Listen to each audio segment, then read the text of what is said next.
Hello everyone. So this presentation will cover the background and summary of the novel Sula written by Toni Morrison. We will also try to decipher the meaning and the understanding as well as the relationship between different characters, the symbols and the themes in every chapter or the motifs in every chapter that collaborate together to form larger themes of the novel. We will also have a little bit of understanding of the historical context of the social context of the situation, and we will also cover the different uh, sections of the text that describe the imagery as well as the setting and how they lead up to a larger understanding of things at play. So let us start. So before we dig into the novel itself, we will learn a little bit about the writer herself, Toni Morrison. I'm sure that everybody has heard about this amazing woman, amazing author. She is one of the most celebrated authors who has not just written about the experiences, the social experiences of Black people in the Black community, the racism, the segregation experienced by them, but also about women's issues in general in any society. And we see a kind of this convergence between these two issues, the gender related issues and the racism related issues expressed together in this beautiful novel called Sula. So, Toni Morrison was born in Ohio, and her birth name was Chloe Anthony Wofford. This place where she lived was a semi segregated place. There was a lot of integration that was beginning to happen as she was born. But nevertheless, she had experienced racism um, at every nook and corner of her childhood, and that had defined her early understanding of uh, the racism in society. Also, the early understanding of the differences or discrimination, especially seen amongst women. So her childhood, and of course, right from the childhood, she was an avid reader. She was very talented, as is the case with every amazing author. And she grew up to learn or pursue her higher education in a typically historically black institution. That was a very conscious decision that she took. She attended the Howard University, and here she joined this theater group which actually toured the properly segregated South of America, where the segregation was at its peak. And it is here that she actually gained larger insight into how much or how problematic the issue was. So her intellectual understanding of things was sharpened at the Howard University, where she did her graduation. After this, she attended the Cornell University, pursued her master's in English, and after she did her master's, she went back to um, actually before Howard, she also taught at another university in Texas, and then she went back to Howard University to teach. It is here that she met the civil rights workers and learned about the revolution that was undergoing in the black community against racism. And it is also here that she met her future husband, Howard Morrison. After teaching here for about 7 years, she went to New York in Syracuse, and here she joined as a clerk in the Random House Publishing. Um, of course, it is here that she understood the workings of create the creative process and how a book is published and what is sought, what is the understanding of the authors, what is the kind of reviews that they must take care of, and how to appeal to the mass.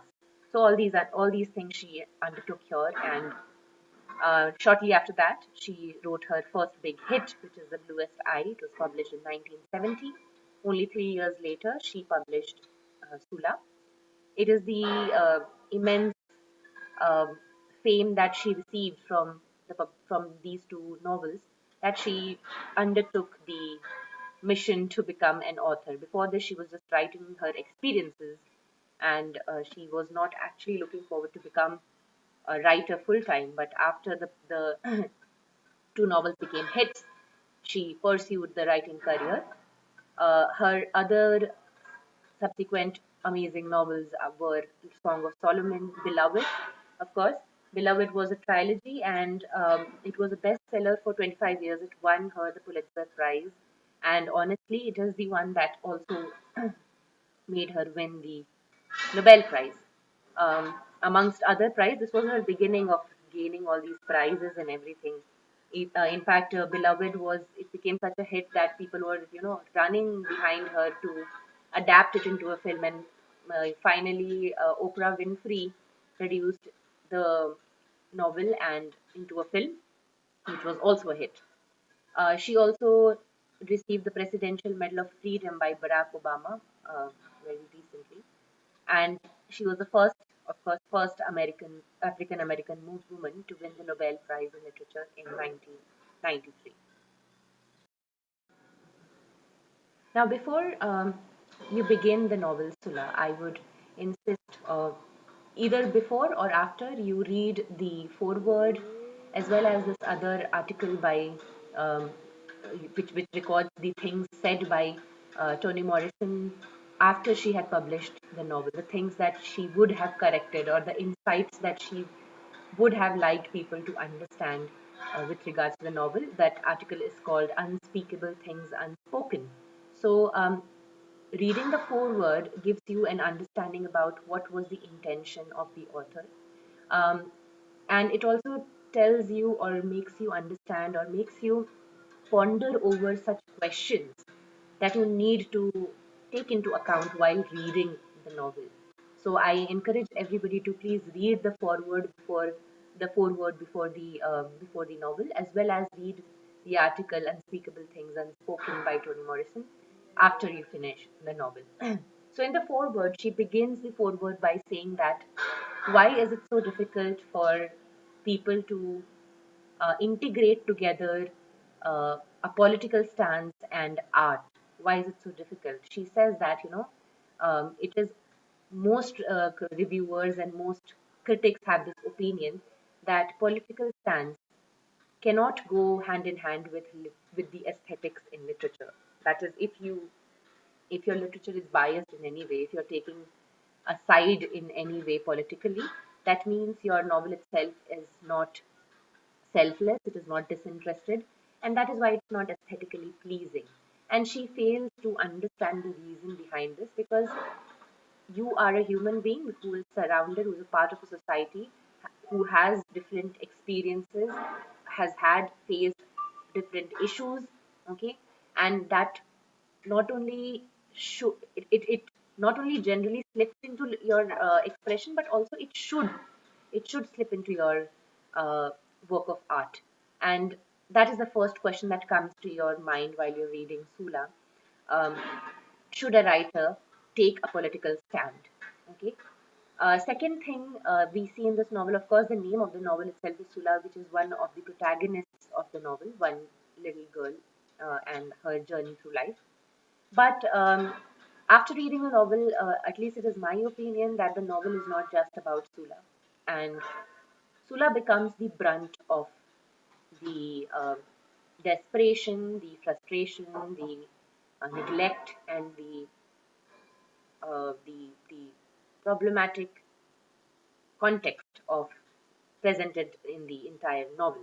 She's only a name, she's only a brand, and the protagonist of this novel is the entire black community, uh, particularly in this novel, the neighborhood called the Bottom and its people.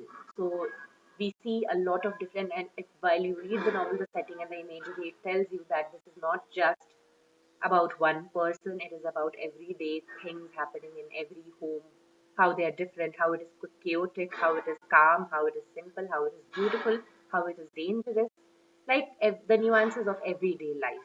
So I feel that the entire novel is about the whole black community as the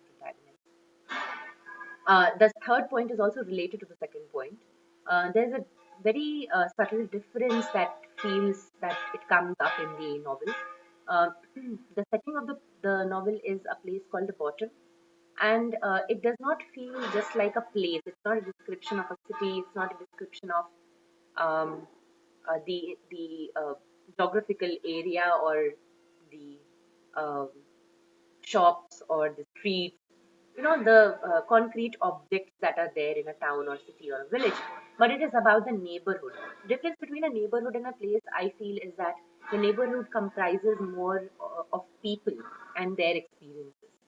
So instead of a place which is a mechanical thing, which is devoid of the human experience, the novel describes or tells you about a neighborhood called the Bottom. We will learn more about it. Um, Now, coming to the gender issues and the gender issues, especially faced by the black women of the neighborhood, is of course the center of this novel. It talks about the outlaw woman. Okay, it's not about a woman who is conventional. It's about a woman who throws away social conventions and just lives the life of her own. Now, when we think about a woman who is an outlaw, we feel that woman is always um, always, of course, happy at the cost of other people's happiness. She's always happy. But we fail to understand that that woman also has insecurities, also has dreams of her own. She also has seen failure, although she does not wear it on her sleeve. Okay? So the whole concept of outlaw woman, the woman who does not fit into a particular norm set by the society, the novel talks about that. The novel also wonderfully talks about the sexual and economic freedom of women. The foreword, Toni Morrison tells that when we talk about freedom of women, essential components of the freedom of women are only these two things. One is the sexual freedom, and the second one is the economic freedom. Now, when I talk about sexual freedom, it is about the woman's right over her own body. Okay, woman's body is always seen as a place of the honor of the society. Okay, the partners that you choose, the husband that you choose, you know uh, the company that you choose, it's all decided by a preset criteria, set list of rules and regulations, and as long as you follow them, you're okay. But as the moment you place your right over your own body and the company that you choose for it, you become an outlaw. Okay, and that is something very problematic. Uh, the novel, the beautiful thing about the novel is not it does not tell you that this sort of thing is good for women or bad for women. Okay, being an outlaw, choosing your own lifestyle and having multiple, lovers, having multiple affairs, it does not tell you that it is the right way to go, but it also tells you that it is not for us to decide. Okay, because every context is different, every woman is different, and she must have, the first and foremost thing is that she must have um, complete right over her own body. So it also talks about the economic freedom of women and how it helps the woman to understand her identity. As long as she is dependent on the males for her finance, automatically she enters that confine of the societal norms because she has to walk a particular set path. Otherwise, before without the the husband taking care of her and the father taking care of her, what is she? So her identity is never defined. It is defined only by the kitchen, the household, and that's it. She's nothing without that.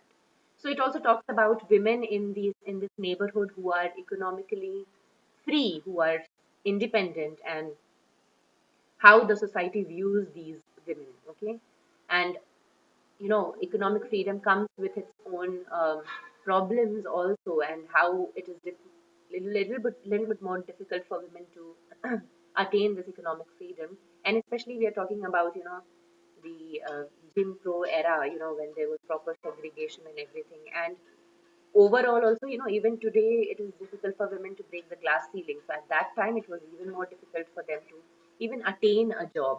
So through different characters, the novel places, or puts into the spotlight the importance of economic freedom of women and how the society views it. The next thing that the foreword, as well as this is also mentioned in the article Unspeakable Things Unspoken, about the importance of talking about female friendships which are unmediated by men. Today, there are all, people are researching a lot in literature about the sisterhood that is presented in different uh, textual context on cinema, wherever. But at that time, this was something really new, and it is because of people like Toni Morrison that we have started talking about such things. The novel talks about the friendship between Nell and Sula, who are two friends, and this friendship between them is something that is not forced by the patriarchal society. Generally, you know, even right from childhood, the friends that you choose is somehow set for you. Either you're in the same class, you go to the same, um, tuition class or something like that. But eventually, as you grow up, the friendships start to, weaken. And now the friendships, as you grow up, when you get married, the friendships are more defined by the company of your husband, okay, the wives of your husband's friends and things like that. So these friendships are mediated by men, and because they are mediated by men, these friendships become very in a very toxic manner, very competitive, okay, because the females start questioning each other and competing for the male attention. So it is very important to put the female friendships which are free of the male mediation into the spotlight, and that is exactly what this novel does. And when the man comes into play, we see in this novel also when Nell gets married, things change, okay, and her friendship to Tula change, and she only realizes it much later. So this is one important point to consider in this novel. Now the last point is, excuse me, the last point is the binary thinking of the society, which is one of the most, I feel, the most important component of this um, novel. Okay, the beginning of the novel itself tells us about the extreme thinking of the society. Okay, now when we see in retrospect, Sula is all about, of course, the black community. Um, Now, the word black itself is, we are all trained to see everything and see every concept and idea as a dynamic opposition of certain thing, as a binary opposite of something. Okay, so if there is dark, there is white, then there is dark. Darkness is nothing but absence of whiteness. Okay, the problem is that when we are trained to look at world in such binary, in such polar opposites, in such polarities, what happens is that we start to associate ideas and ideological concepts also with that. So when we think about white, we think about positivity, we think about um, you know good things, okay, and when we think about dark, we think about confusion, and we think about an anxious feeling, we think about loss of vision, so it's negativity, okay, all these things are the connotations that we attach with darkness.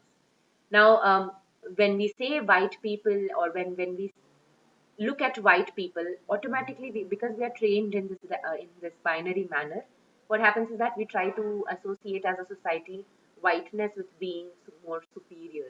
Okay, this is what happens psychologically, and over the entire issue of racism is because we are thinking in binaries.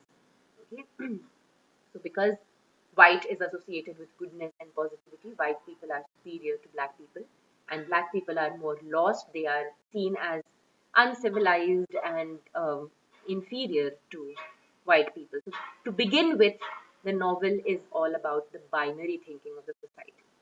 When we talk about gender, also, when we see, males, we think about, what is masculine. Masculine is associated with being strong, being a leader, being the alpha male, and leading a pack. Okay, but we see the women as dynamic opposites of men. So women cannot be strong. They are weak. Okay, they are always submissive. They are docile. Okay, so this is the problem with our society. We cannot merge. We do not see into the gray area. A woman cannot have masculine properties. If she does have, leadership quality, if she is able to voice her opinion, then it is seen as something manly, which is not desirable. and which is not encouraged in the society. We will see how the opening of the novel is also, it sets these, it makes us understand the setting of the novel in a very binary manner. We will see how that is there. Another thing is that this binary thinking as a large in the novel is about the difference between the good and evil. Okay.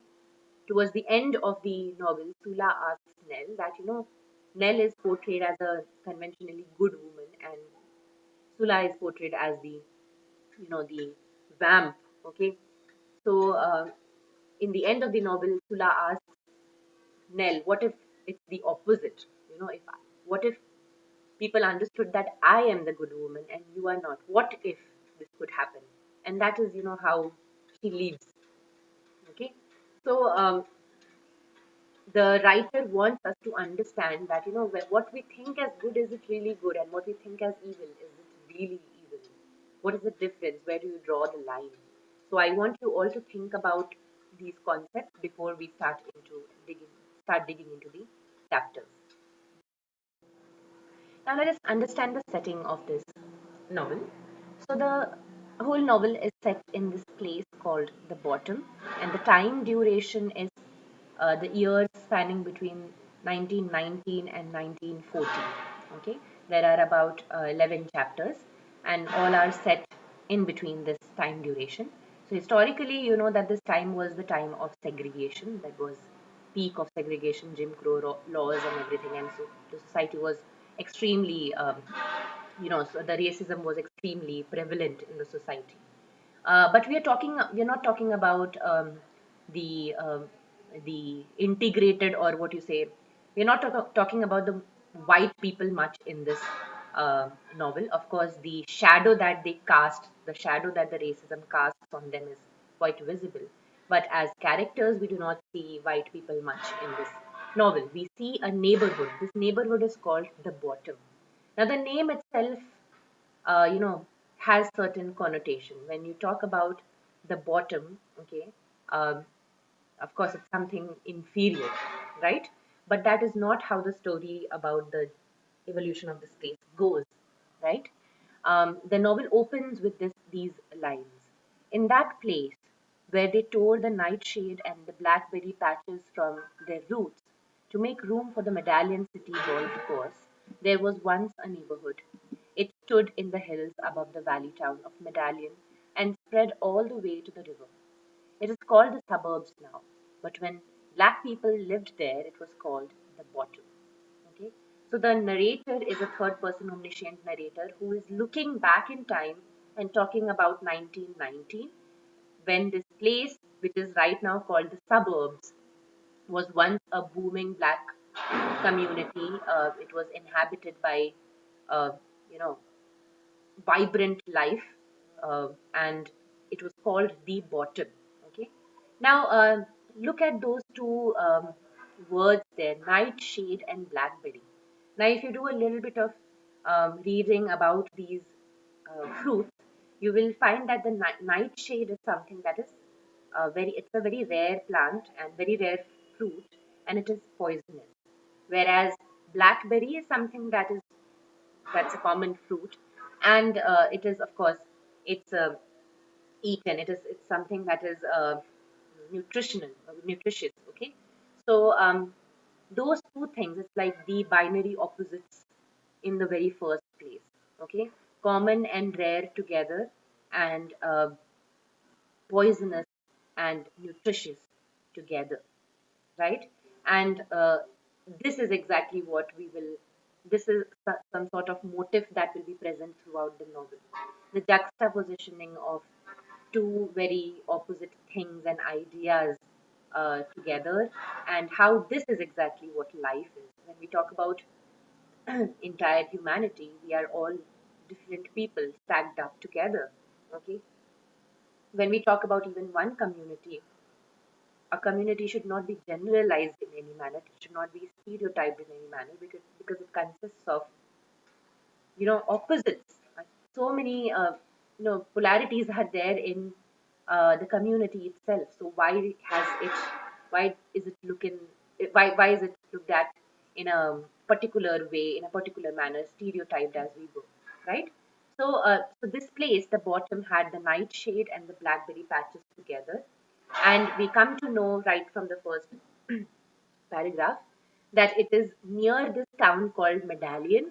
Okay, and right now, in the current, when the narrator is looking back in time, so now in the current time, the the Medallion city is now called the Medallion City Golf Course. It has been converted into a very lavish, posh golf course, right? But at that time, when we are talking about in the past, it was a town called the Medallion. Uh, presumably it was occupied by the white people, and close to it was this place called the Bottom. Okay, now, why is it called the bottom? There is a story behind it, which begins even before the novel's opening lines. Okay, so right after the foreword, you will find that there are 3, 4 pages dedicated to the story of the medallion. Okay, so the story of the bottom, like how it got its name or something.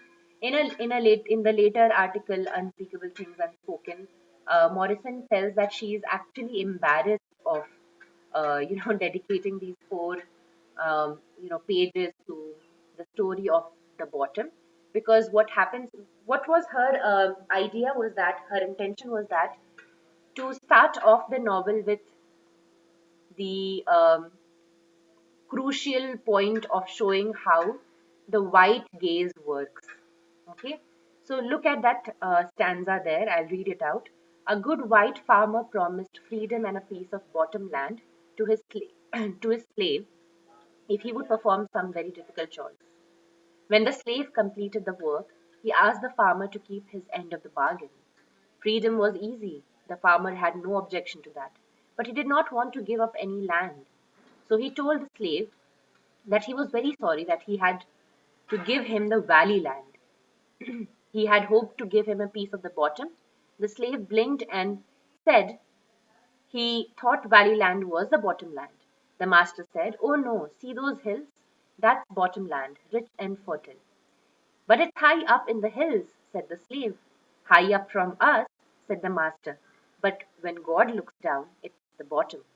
That's why we call it so. It's the bottom of heaven, best land there is." Okay.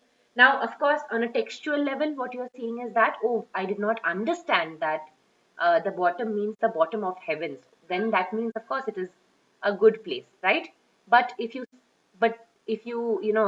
think about it, it's actually telling you about how the white man's gaze and sympathy works. Okay, so we are talking about slave and master relationship. The very onset, we have determined the relationship, the dynamics of it, and it's like a piece of stale bread that is given to the pets.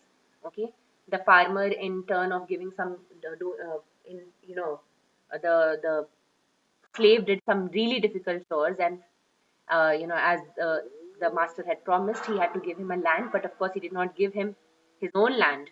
He gave him some very barren land on the foothills. Okay, but he tells him that it is called the bottom because it is the bottom of the heaven. When gods look, it's the bottom. Okay, so it is high up from us. So you see the irony here. So the white man is telling that physically or geographically you are above us, but the entire act of giving a very barren land to someone whom you had promised good land is something that you do with inferior people, right? So the context is set from the very beginning. So that was her intention, but later on Morrison says that she did not she should have just begun with the story of the bottom. Okay, but to understand the context, I feel that it was also required to make us understand what was the history behind it. So the story is set in the past, as we can see, and it is a generational setting. We learn about not one generation, but grandmothers and mothers, and children. So it's a generational setting, 100 years of solitude, something like that. Okay. Um, Yes, so that is all about the place bottom. The first page itself and the opening lines are really important to understand, to set the context of this novel. Let's move to the first chapter. Now, chapter 1 opens with this. person called Shadrach.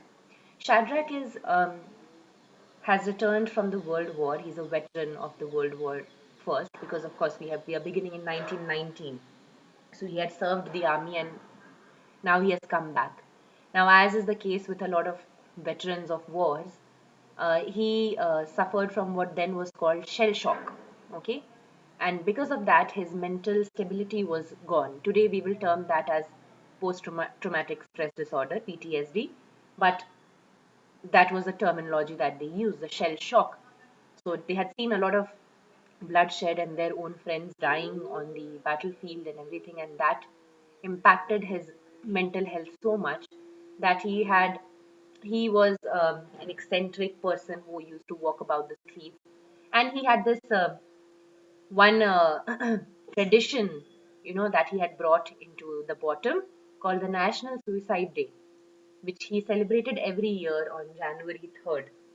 So his idea of the National Suicide Day was that on this day, death will not, overpower people if they are suffering from something, even like some sort of euthanasia or something you can call it. That people could come up and they could just take their own lives, right, on this day. Ironically, Shadrach himself never took his life, but he very enthusiastically celebrated. He rang the bell and called upon the people.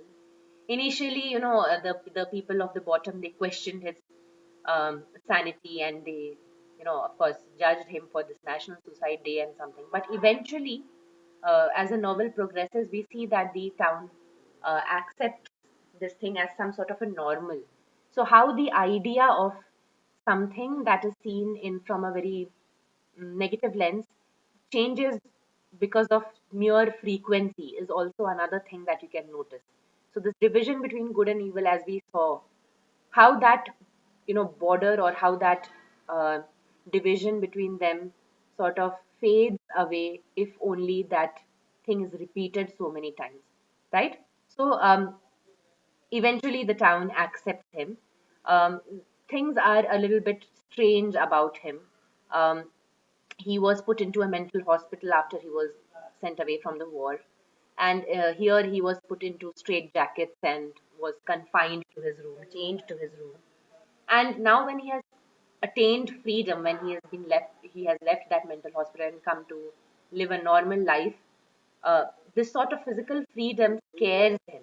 Okay, he really likes restraint. Okay, freedom confuses him, which is something that you can say about any marginalized community. Once you attain independence and freedom after such a long struggle and you know um, fighting for your freedom for so long, when you actually attain it, it is a you have it's a mixed feeling, right? You do not know what to do with that freedom. Okay, so that is sort of a symbol of the entire black community today, you can say. um, in the last class I had talked about this amazing essay by Edwidge Danticat called Message to My Daughters, where she talks about the change of how things have changed with the next generation of marginalized communities, but how things have not changed also. Okay, so it's a long process, but when on paper you receive freedom of some kind, it's something that is confusing. For colonized countries, when they attained freedom, you can see the same thing, that suddenly everything went chaotic. Okay, because for so long this was a dream, and now that the dream was reality, people did not know what to do with it. Okay, there's one quote from this first chapter: there were no fences, no warnings, no obstacles at all between concrete and green grass. So this was the feeling of Shadrach. He felt confused and very irritable at the bottom in the beginning, because there were no fences to guard him, no warnings or no sort of obstacles between concrete land and green grass. Okay, so everything was, you were just free to wander everywhere, and this was problematic for him. He found the restraint reassuring. Okay, and the National Suicide Day was sort of this idea that giving death its own day would sort of compartmentalize it in the same way that, um, things in his hospital, in his mental hospital, were compartmentalized. Like on this set time, you will get food and you will get only this food, and then you have to go out for a walk for only 5 minutes. So, this sort of routine was something that gave him comfort. So, this assigning this one day of death gave him this comfort that other days it's fine. Okay, so on that day only death can, you can come, and you can just, there is a day dedicated to death, so you don't need to worry about it on any other day. So that is a psychological understanding of this idea of National Suicide Day. In the second chapter, Morrison turns to another important character in the novel, who is Helene Wright. Helene Wright has lived a long life in the bottom, and she is the mother of Nell. And Helene has lived a very respectable life. She has earned the respect of the citizens of the bottom. The reason behind it is uncovered in this chapter. Why is she so strict, such a disciplinarian? Because she has come from a background where she has seen the worst, case scenario for upbringing, through her own mother. Helene's grandmother, Cecile, was also a very strict disciplinarian. She was also a matriarch figure. The reason being that her daughter, that is Helene's mother, Rochelle, was a prostitute. And so that Helene does not inherit such, loose character from her mother. Her grandmother Cecile made sure that the household was very strict, and she had been brought up in New Orleans for 16 years, after which she moved up to the bottom after she married her husband. In chapter two, we see that Nell, Helene, and her family members, they are going back to New Orleans because her grandmother Cecile has is counting her last breath, and she is going to pass away soon. In the journey between the bottom and New Orleans, Nell, for the very first time, encounters what actually uh, what is it to be felt, to be seen as a different person, as an other person. So she experienced discrimination, racial discrimination, for the first time on the train journey. Also, Nell notices that uh, while her mother was questioned by another white person in the train, her mother is unexpectedly quiet and demure, and that makes her wonder that her mother, who's such a respectable figure in the black community, why does she have to compromise and be all quiet and submissive when a white man is actually, blaming her without any possible reason, right? Um, we see that when they return to New Orleans, we see that Cecile is almost about to die, and um, Nell observes very keenly throughout this journey and throughout her tour to New Orleans the strict rules of segregation, because here in New Orleans the segregation was actually implemented. Outside of her shell, the comfort zone, which is the bottom, she actually encounters what the world is like. Helene was able to transform herself, successfully. You can call her marriage a success, and her whole childhood was dictated by this rigid model of religious and moral respectability. Okay, so it was required for her to behave in a certain manner, to take up a particular path. Okay, um, the South, slowly. When she comes back to the south, that is New Orleans, she actually herself encounters this, or she strips her down of the protective, cover or shell that she had all around her in the bottom. Okay, Nell sees the exterior of her own once powerful mother now slowly disintegrating, and she realizes that inside this hard exterior, her mother is weak and vulnerable after all. Towards the end of chapter 2, we see that Nell comes back to the bottom along with her mother, and we learn that Cecile has passed away.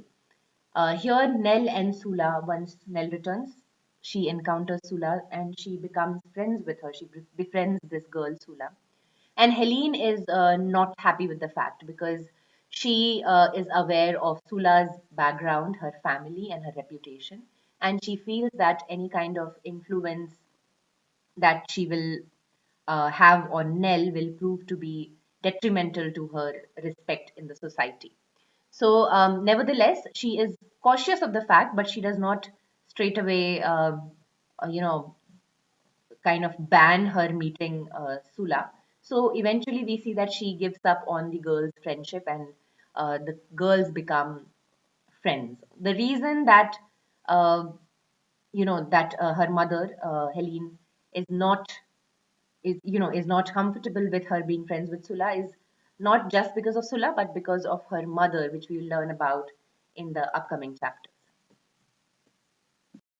So, in this chapter, chapter 3, we learn about the background of Sula's household. The matriarch of the family, and in fact of the entire bottom in a way, is Eva Peace. And she is the grandmother to Sula and mother to Hannah. So, we have already seen the matriarchal generational form of Nell's family. We have Cecile and Rochelle, Helene and Nell. And here in Sula's family, we have Eva and Hannah and then Sula. And the whole point of the entire novel is the female interactions or the female relationships with each other and how they impact one another, how they bring them forth or they pull them down, and how the society observes these relationships as well as the characteristics of families. So, although there are men in the family, of course, there are lesser men in the family because most of the females described in this novels either have men who have left or abandoned them, or men who have sort of no role to play in their lives. The wonderful thing about the novel is that this is all about women.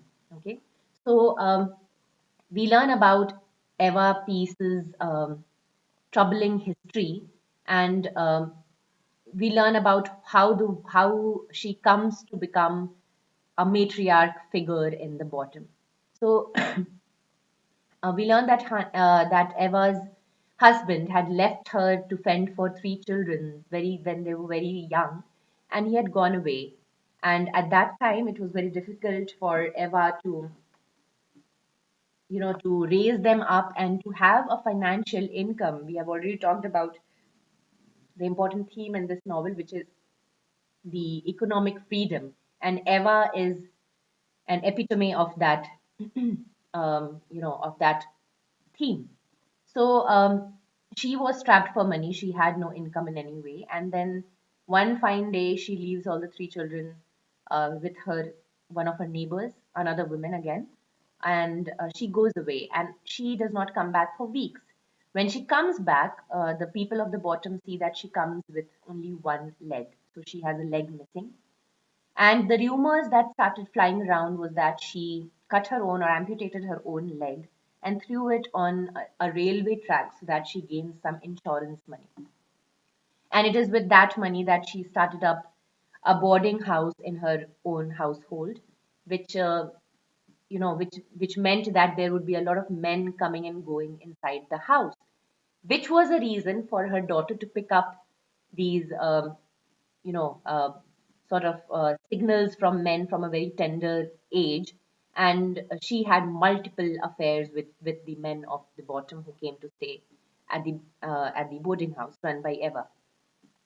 So Eva is, a matriarch of the family, and she is, an embodiment of economic freedom and what is to be done in order to take care of a family, and how women are so powerful, not just emotionally, that is generally depicted, but also physically. Because although there was the rumor about her leg, cutting her own leg and everything might be untrue, but the fact remains the same that she misses a leg, and she runs this entire boarding house, and she has it up and going, and she has taken care um, of her children, and also she has also taken into her under her own wing some more children. Okay, so there are some troubled children like the tar boy, and there are three other small kids.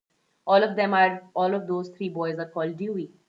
And we also learn about something really, really disturbing about her son. Okay, so we learn that her son had, um, let me get that. Yes, sorry for that spelling mistake. Her son returned from World War One, very much like Shadrach, and unlike Shadrach, who of course had this mental breakdown, but he had a coping mechanism of certain kind, the National Suicide Day. But Eva's son did not have that, and he resorted to drugs, and he became an addict, which was very, very troubling for Eva and the entire family. So eventually, we learned that one night Eva burnt her own son, which is very disturbing. And the reason that she gave was that he was not the man that he used to be. He was only a shadow of the man. Also tells you about the impact of war on men. When we talk about men, we always see them as these, strong and dependable figures, and who can take up a lot of physical and emotional pain, but still, stand straight and take care of their families. And this is the sort of understanding of women as well. And women get confused and panicked when they see the men of their families becoming, um, mentally unstable. So when we talk about feminism, we don't just talk about the upliftment and talking about the problems and issues of women, but also the issues that are generally sidelined when it comes to men in a patriarchal society. So that is an important thing to notice. So with Shadrach and with Eva's son, we see that the impact on mental health that they had, and which and also how women expect their men to be, okay, which is also patriarchal in nature. So it's not always the men who form the patriarchy, but women also have a major role in it. And yeah, so this chapter was all about this family equation of Eva and Hannah, and Eva's son, and how Eva brought this family together and kept it running. Okay, otherwise they would have died of starvation. So we have to give it to Eva for, being economically independent and taking care of a family, and understanding how difficult it must have been for her in that era. But also we need to look at her shortcomings. Okay, her relationship with her daughter was compromised from a very young age. Once she returned, she had to take care of, the family, the finance, and everything, which made her emotional relationship with Anna very weak. And we see that in the upcoming chapters. What impact did it have on Hannah? So, from a very young age, Hannah did not have motherly attention.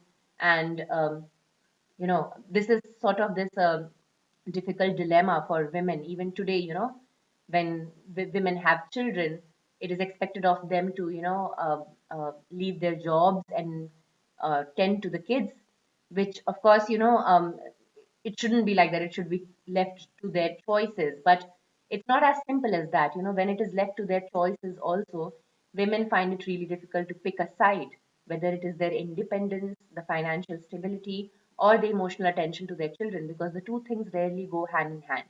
So that is something that Morrison brings around. When you have one thing at hand, the other thing is compromised somehow. So Eva is one living example of that. Chapter 4 is an important chapter about this novel, because this chapter initiates the discussion about the relationship between Nell and Sula. So the chapter opens with this shop called Edna Finch's Mellow House, which is an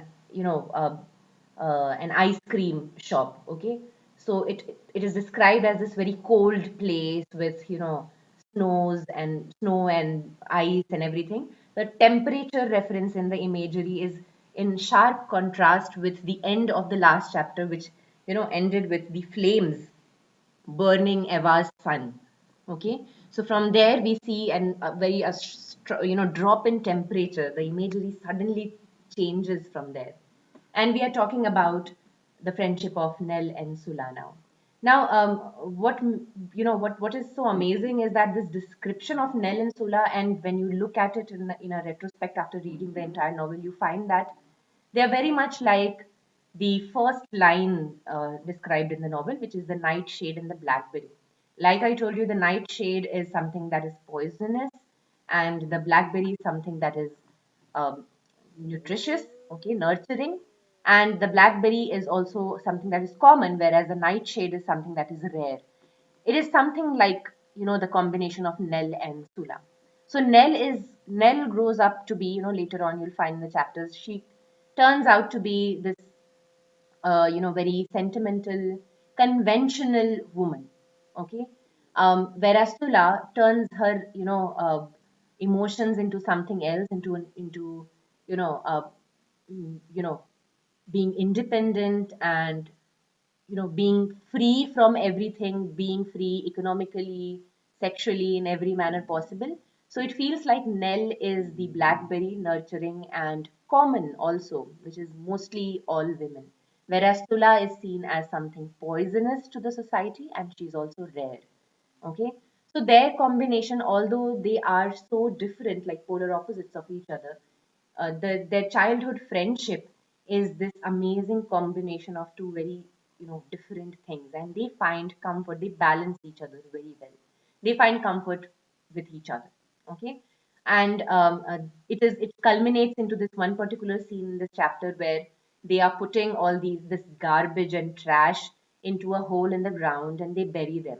And it feels like it is a metaphor for them putting behind the different problems and issues in their individual households and coming together to find comfort in each other's friendship. Okay, so we have Nell, who's coming from a very, very strict household with a mother who's very strict.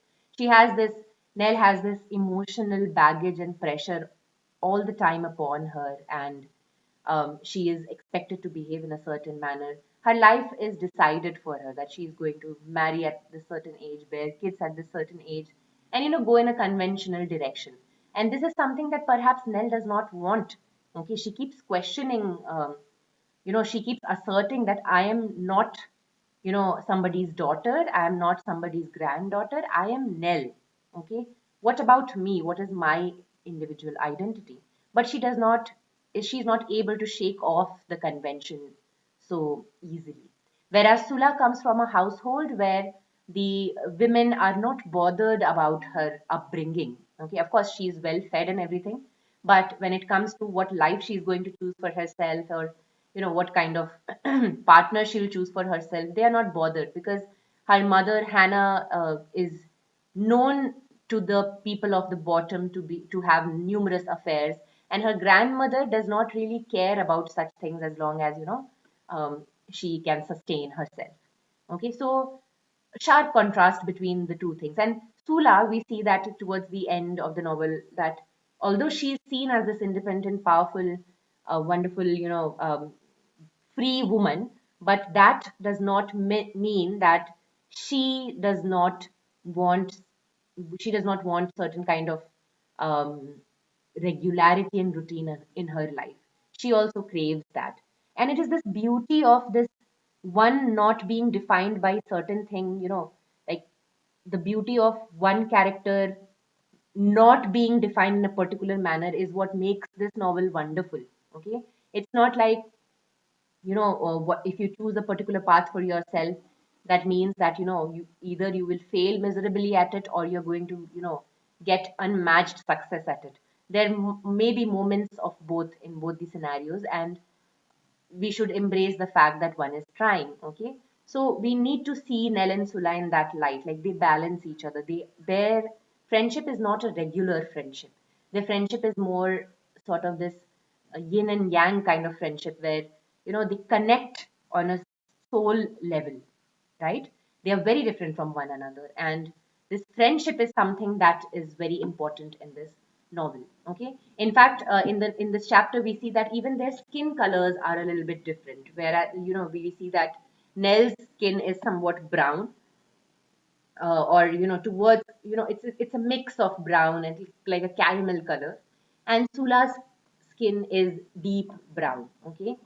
It is unmatched. It's very much like the nightshade. Okay. um, when they are around and when there are other people, we see that when they go out to play, there are these bully boys, these Irish boys who come up and they tease them, and Sula is always the protective one, and she bullies them back, and she protects Nell, and in order to scare the kids, what she does is that she cuts the tip of her finger, and this irks them out, and they run away from that. And this sort of this living on the edge and not being scared of anything is what defines Sular's personality. Okay. And towards the end, you will see, or I'm telling it right now itself so that you start observing these things in the novel, is that Nell, although she's so happy and she feels protected around Sula, but somewhere she wants to be Sula.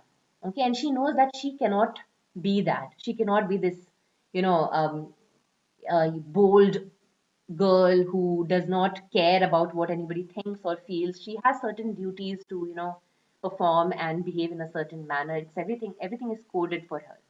But she wants, and there is this tinge of jealousy that is there in Nell's heart, but she never even admits it to herself. For her, Sula is everything, and she loves her like anything. Okay, so by the end of this chapter, we learn about this incident where which will define the course of the entire novel. So there's this incident where the girls are playing beside the river, and a little boy jumps up from a tree. His name is Chicken Little, and the two girls play with him. So while Sula is kind of playing with the little boy and hurling him around or swinging him around, she accidentally drops him, and he rolls down to the river where he drowns. Okay. And of course, obviously the two girls are really scared, and they don't know what to do. It was an accident, but then again it cost it had costed the boy Chicken Little his life. They come to know about it later, 1 day later, that the boy drowned and died. His body was found, but at that moment they were just confused and scared, and they were looking around to see if anybody saw this. Okay. And they saw that Shadrach's house was there, and he was you know in that house. So of course Nell could not gather the courage to reach up to him, but Sula went there, and she asked Shadrach whether he saw something, and he gave a really cryptic answer, which can be interpreted in a number of ways, and it's so vague, and that is what makes it wonderful. He says always, when asked that whether he saw something, whether he knows something happened, he says always, and that's it. And Sula is scared, and she runs away, and the both the girls run back to the town, and they attend Chicken Little's funeral, and they are awfully quiet there. They, of course, it's trauma that they're suffering from, but they're just quiet. It's like something had went off inside the two girls, especially Sula. Okay, something had gone off. We see that the general chirpy nature and the carelessness was somehow is no more there in the subsequent chapters. So in chapter 5, we see a very important major event happening. The chapter opens actually with a list of ominous things that start happening. Now, in the black community, we know that it's just like in the Indian society. Um, Superstition is something that is prevalent. Omens are taken seriously, and there are a lot of omens that keep happening in the bottom at that time. There's uh, so many description of so many omens that happen. Eva's missing comb, and the dream that Hannah will have, and Sula's birthmark, and it's shifting and everything. So these are seen as ominous things that are going to lead up to some horrible event. Okay, we see that Hannah is, of course, Before this chapter, we see Hannah as this individual, this woman who has a number of affairs and everything, but we do not see the emotional aspect of it. In this chapter, we see that Hannah is somehow, for the reader, it is very clear that she is seeking motherly affection, and she asks her mother whether she loved her children and all. After listening to this question, Eva immediately dismisses the question, saying that she did not have the time to show affection to her children, which is something that is sad. Okay. um, she somehow becomes the she has become the patriarch of the family. Like, when you have a patriarch of the family, you expect that he is the provider, and you do not really care about whether he pays attention to emotional issues and everything. But Eva has taken that place in her family, and she does not bother about the emotional elements or emotional display of affection. um, then Hannah goes on to ask about her brother Plum, who was burned by his own mother, right? And at this point, Eva somehow goes into this different realm, into this. She blank in a blank state. She just reflects upon the day, the incidents of that day, and she describes it to Hannah, saying that when he returned from the war, he had become this drug addict, and he somehow became a baby again. In fact, she literally said that, one night he tried to get back inside her womb, okay, which is a night that he was heavily induced with drugs, and he was calling out his mother's name basically like a baby, and he tried to, go back inside her womb, whatever that means. Okay, for her, it meant that he was again a baby, right? And it pained her to see, because, as I told you, she had become a patriarchal figure, and she could not see the man of the house become a baby again, because she already had enough of it. Okay, so to take care of a grown up man once again like a baby was something that she could not accept. Okay, and she could not bear the pain that he was in because of the drugs, and that is when she lit him. Okay. Now just imagine a mother telling her daughter about how she killed her son. Okay. To a daughter who already needs emotional attention, a daughter who already needs motherly affection, she gets to learn about how her mother killed her brother. Okay. It is something that she could not shake off. Okay. Looking in the retrospect in this chapter, Hannah was very clearly asking for help. Okay, she was asking for help from her mother because she was going through this emotional roller coaster, and she was just there bearing it all alone, right? The next day, somehow, she has, we don't know how her night went or something, but the next day, Hannah tells Eva about this dream that she had last night. And in the dream, she saw this fiery red bridal dress, a wedding gown. Okay. And Eva thinks about it, and of course, she knows that the dream must have come because her daughter perhaps wants a stability, kind of the stability in her life. Okay, she perhaps would want to marry or something. But then a million thoughts would have come to Eva's mind, like who's going to marry her, and what if the person who marries her is not good enough, and it takes away everything that she has built till now. Okay, so in rather than or instead of uh, discussing the pros and cons with her daughter, she dismisses the thought of this dream, okay, and instead she focuses her attention towards Sula. And Sula's behavior is also seen as something ominous. Now, we as readers know that, she and Nell had killed, although accidentally, but they had killed a boy, and they were, I would say, of course, they were traumatized, but this trauma did not show on their face. Okay, they went on about their life as if nothing had happened. They attended the funeral and everything, um, but there were moments where, Sula would just um, perhaps think about it in a very frozen manner, and this was observed as something ominous. Okay, and Eva was concerned that, why is she behaving in such an odd manner. Later this day, after all this discussions with her mother, um, Eva goes to her window on the second floor to see that Hannah is building a fire And then, before she could do anything, Hannah jumps into the fire.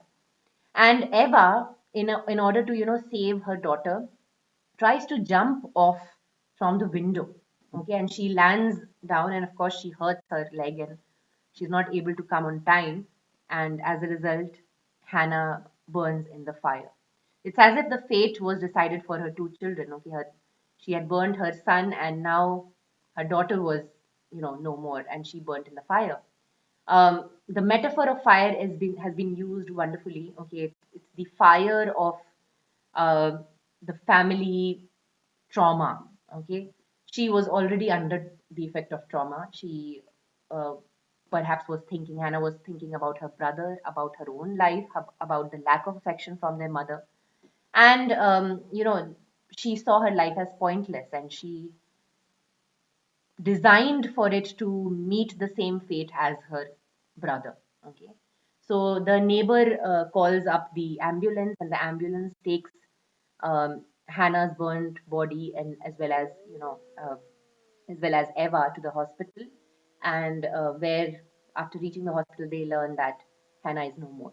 Okay, it is here that Eva reflects upon this thought that, while her daughter was burning, somebody was standing there. And who was it? Nobody other than Sula.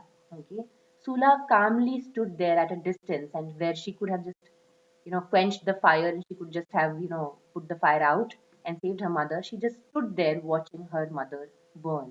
Okay, and this was really odd and sort of scary for Eva. And she openly, announced this fact, as she was seen as the matriarch of the bottom. She announced the fact that her granddaughter, Sula, is ominous, and she watched her mother burn there while she could have done something.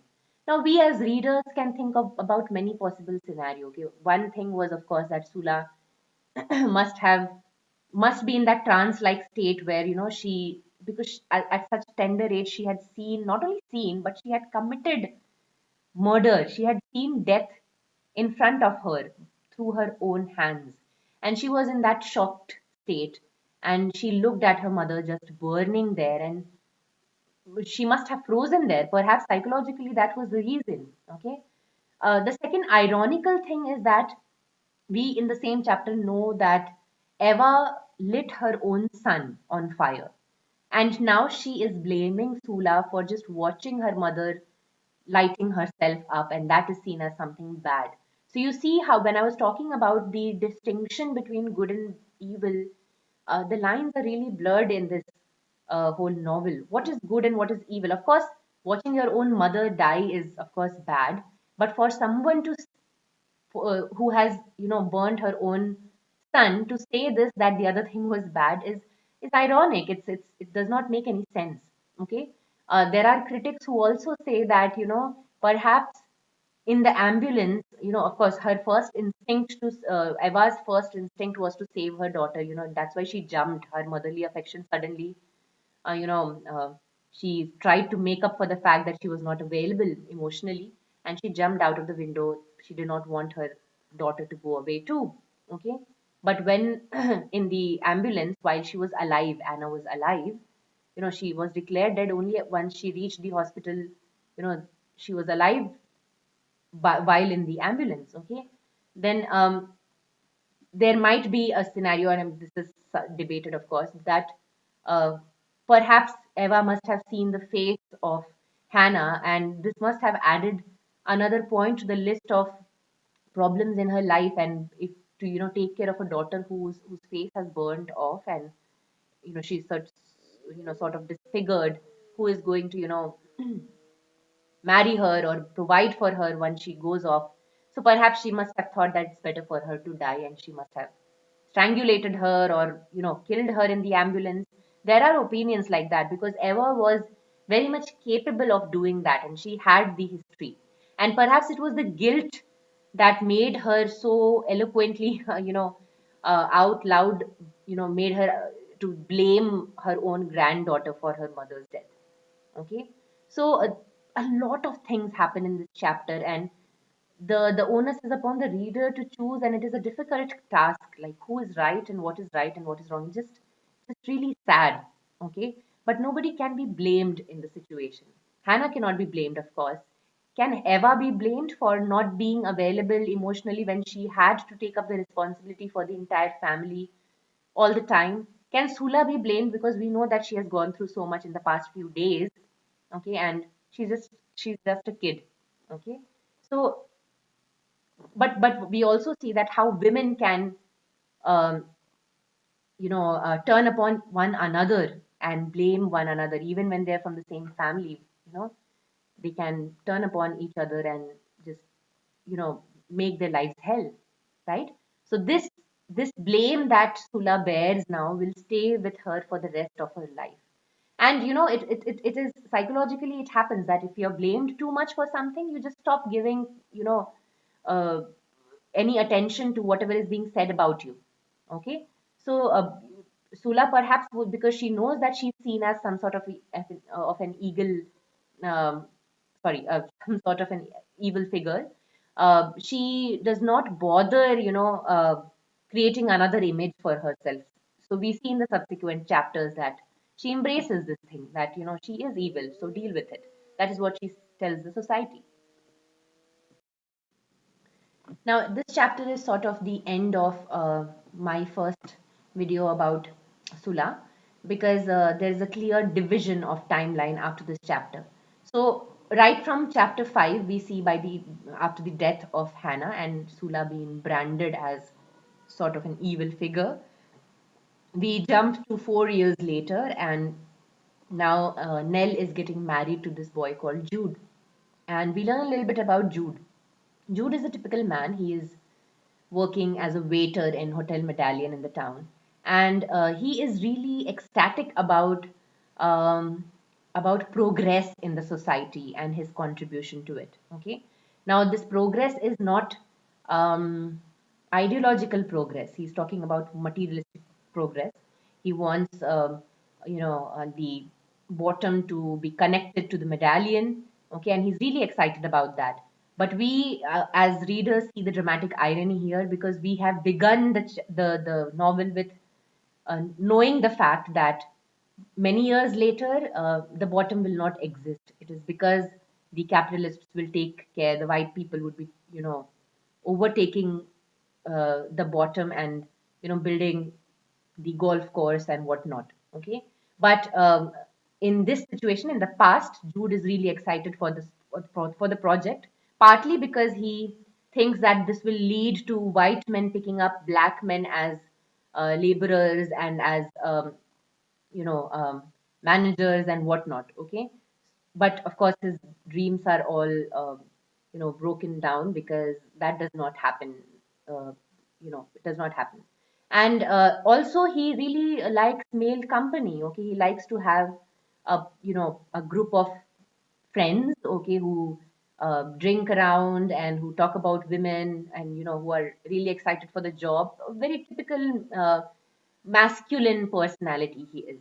Okay, he is excited about the road that is being built down the river, and of course he hopes to work with all kinds of people and learn from them.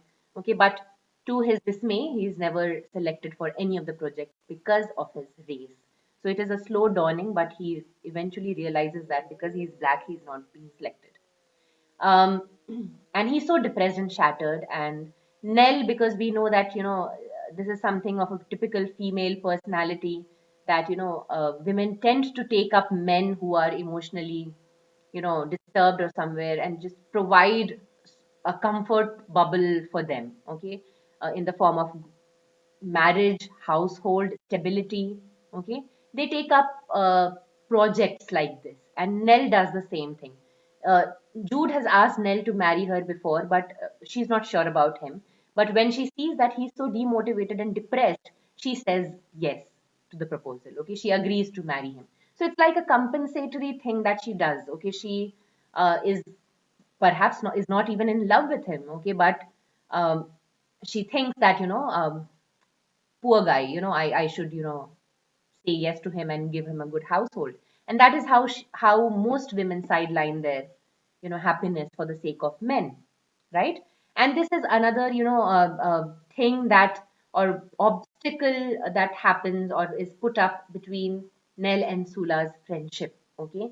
When I talked about the friendships between females that are unmediated by men, that kind of friendship ends with Nell's marriage to Jude because there is a man involved now. Now, whatever Nell does or however she interacts with Sula is going to be dependent upon Jude. There is a outsider that has come in between them, and that defines a lot of things, as we will see in the next um, video.